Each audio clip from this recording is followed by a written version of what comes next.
مجھے فوٹو شوٹو کھینچنے کا زیادہ تجربہ نہیں ہے، مصروفیات زیادہ رہیں تو میں اس طرف نہیں آ سکا۔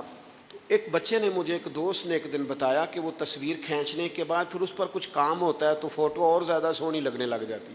اس نے بات کر دی، میں نے سن لی، وہ بات کر کے گزر گیا۔ تھوڑی دیر کے بعد مجھے کہنے لگا پریشانی ہے؟ میں نے کہا نہیں۔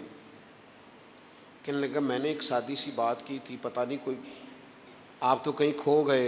اس کے بعد میں نے دو چار باتیں کی ہیں پر آپ نے ہاں نہ ہی نہیں کی، توجہ نہیں کی۔ میں نے اسے کہا، میں نے کہا پتر تو آکھیا ہے فوٹو تے تھوڑی محنت ہو جائے تے سونی لگن لگ جاندی، تے میں سوچن لگ پیا جے بندہ تھوڑی جی محنت دل تے بھی کر لے تے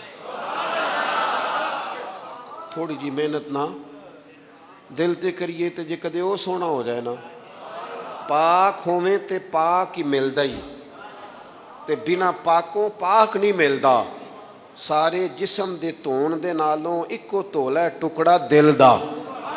اگر تھوڑی سی محنت روح پہ ہو جائے، تھوڑی سی اندر تھوڑی توجہ کرے، وہ اگر تھوڑا چمکدار ہو جائے نا، کچھ غلاظتیں، کچھ نفرتیں، کچھ قدورتیں، کچھ عداوتیں، کچھ تکبر، کچھ حسد، کچھ بددیانتیاں، کچھ یہ چیزیں تھوڑی نکل جائیں، آپ یقین کریں بڑا چمکدار ہو جائے دل، بڑا سونا ہو جائے، بڑا حسین ہو جائے۔